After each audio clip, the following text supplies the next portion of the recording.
There's an old saying, a picture is worth 1,000 words. And it's true, isn't it? What's better than a picture of our children or grandchildren or a loved one enjoying a new activity? Many kinds of artwork can capture our heart and soul, from a simple iPhone snapshot to the first painting of a child to a sophisticated sculpture or paintings in a variety of styles. There's an oil painting that speaks deeply to me.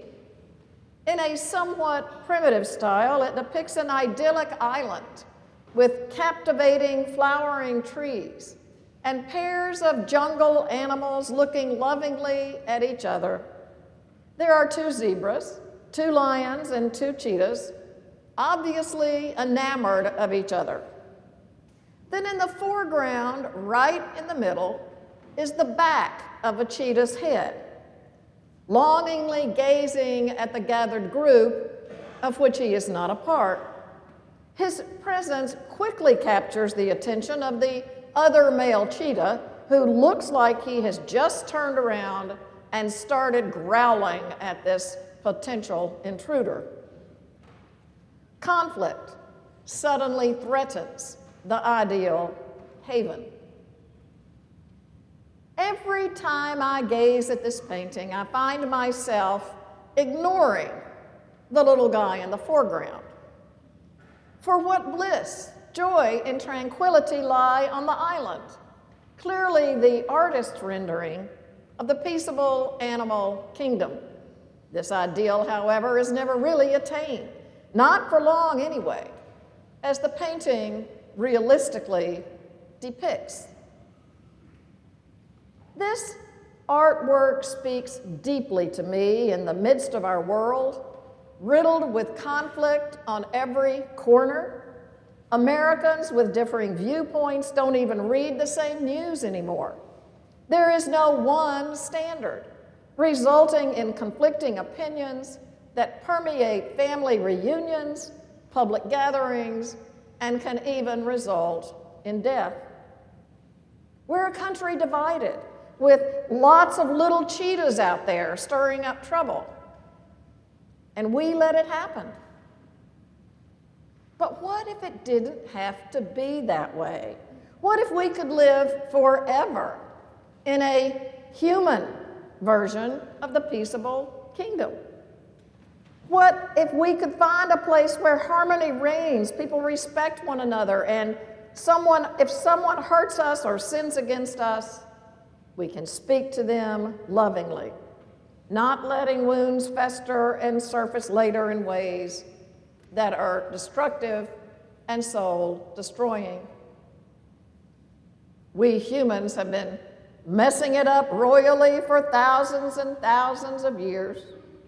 God was shaking God's proverbial head and wringing God's proverbial hands.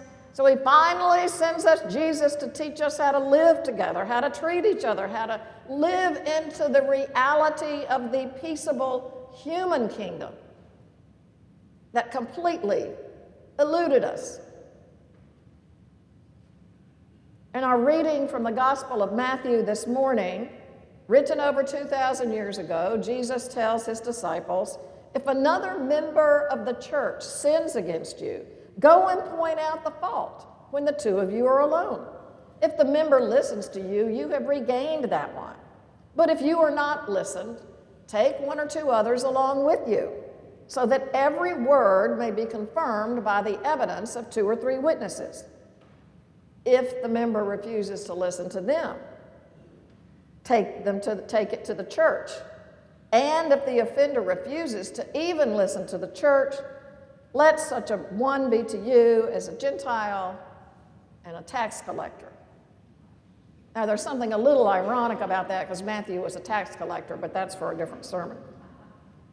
Jesus begins with advice about what they should do within the context of their church community. He starts with family, the church family. He starts with our sisters and brothers in our worshiping community because let's face it, If we can't be honest here, if we can't hold one another to account here, where can we? Where can we? Jesus' instructions in the Gospel of Matthew this morning are clear and succinct and deceptively simple. I say deceptively because it sounds easy, but for most of us, it is very difficult to put this into practice. Instead of doing what Jesus would do, we usually do something like this. If Louise hurts Imogene or sins against her, Imogene does not go to Louise directly. Oh no. Imogene runs and tells Sarah first. If William cheats Brad and sins against him, Brad doesn't usually confront William head on. Instead, the next time he's playing golf with John, he says, "Can you believe what that guy William did?" Psychologists have a word for this because it's so common. It's called triangulation. And at one time or another, if we're being honest, we have all done this. But Jesus shows us another way, a way to be true to ourselves, true to the friendships we have developed, and true to our church community. First, by confronting the person directly. Second, by bringing in 2 or 3 more people if there's not a positive response. And then by bringing in the church community as a last resort, if that's what it takes, all with the purpose not to embarrass or to shame, but to reconcile, to recover, to save that person from their own destructive behavior. Why do we do this? Why does Jesus call us to do this? Because as we just heard in Paul's letter to the Romans, all commandments are summed up in this: love your neighbor as yourself. And of course, Paul is paraphrasing here from Leviticus and also from Jesus in the Gospel of Mark. This sound advice for living peaceably on earth with our neighbors is not just deeply entrenched in our Judeo-Christian tradition. There is a remarkable parallelism in many of the world's great religions regarding this commandment. The message is clear. From Buddhism, which says, "Hurt not others with what pains you yourself," to Confucianism, "Do not do to others what you do not want them to do to you," to the Judeo-Christian tradition, "Love your neighbor as yourself," and to Islam, "Not one of you is a believer until he loves for his brother what he loves for himself." While religion is an integral part of its history, this commandment, or code of reciprocity as it is also called, is also discussed in numerous other disciplines like psychology, sociology, and philosophy.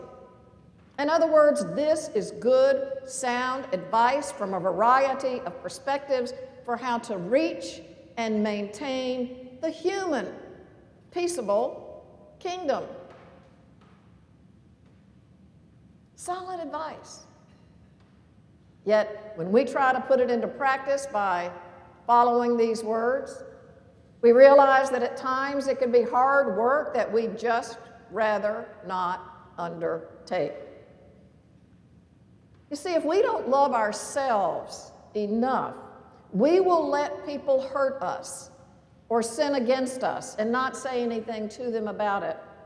We will stay in relationships that are destructive, that continue to harm us, either emotionally or even physically. Here, this tried and true commandment that we may have heard all our lives can become convoluted. We can begin to believe that loving our neighbor means putting up with their unacceptable behavior, no matter what. But we're meant to love ourselves. And with that comes the courage to make healthy choices for our lives, choices that may not always be comfortable to somebody else. So, taking it way back down to a simple interchange with a church friend, which is bothering us, getting under our skins. We can't let it go. Let's start there with a simple, let's talk. I need to share something with you. This can be the opening of a new way of being, of relating to our sister or brother in Christ in a way that can bring new life for everyone.